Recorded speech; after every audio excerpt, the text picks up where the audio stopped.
In this series of videos, we're going to learn how to find the nth roots of a complex number. It is the second part of DeMoivres' theorem involving complex numbers. So this might be a little difficult to get your head wrapped around, so I'm going to do my best here. Z stands for a complex number, a plus bi. And we know from previous lessons that we can write that in the form r times the quantity cosine of theta plus I sine of theta. Now, a complex number has exactly n distinct nth roots. And that means that if I ask you what the square roots of 3 plus 2i are, there are exactly 2 square roots. If I ask you what the cubed roots of 4 minus I are, there are exactly 3 cubed roots. If I ask you what the fourth roots of 27i are, there are exactly 4 fourth roots of 27i.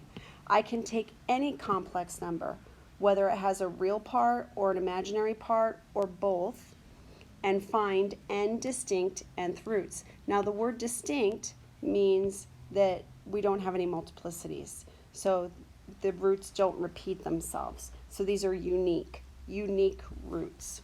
So if I were to say, find the cubed roots of 8, well, we know off the bat 8, that's the same thing as 8 plus 0i. We know that the cubed root of 8 is 2. So that's one of them. But there are 2 more. And some might be thinking, well, negative 2. But negative 2 times negative 2 times negative 2 is not positive 8. So there are 2 more, and they are complex. They're in the form a plus bi. And this theorem is going to help us find all of the n distinct nth roots of a complex number. So let me show you the formula. Now, the last series of videos that we watched included finding the powers. Now we're going to be finding the roots, so a radical symbol is going to be involved.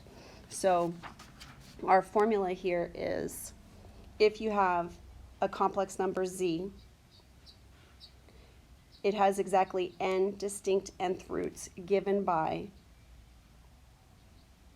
I'm going to write this in purple, the nth root of r times the cosine of theta plus 2 pi k over n plus I sine, and this is your angle, theta plus 2 pi k over n.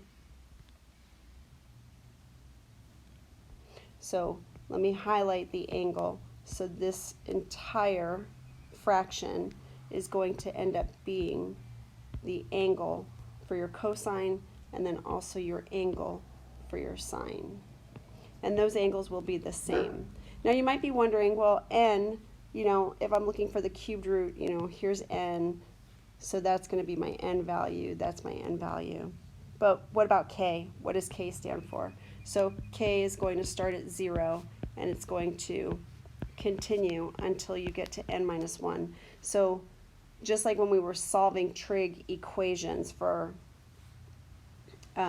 all solutions and then having to put that n value in, we started at n equals 0, n equals 1, and we continued through the interval.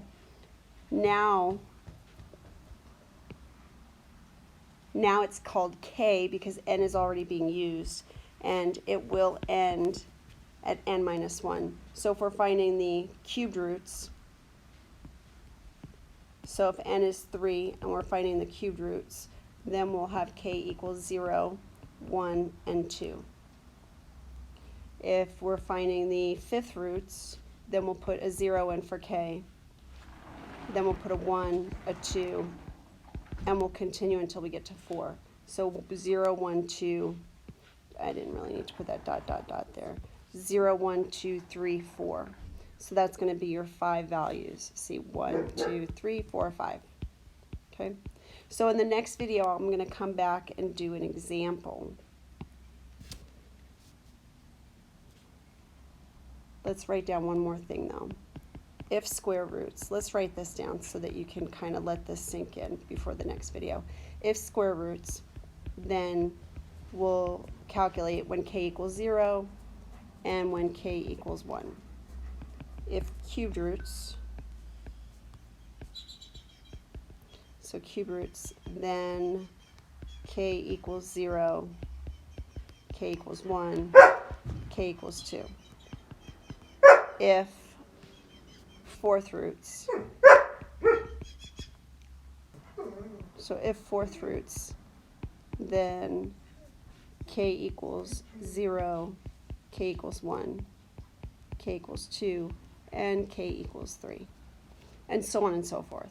So let's let that sink in, and we'll come back in the next video and we'll actually go through a problem and with all the steps on how to find the n distinct nth roots of a complex number.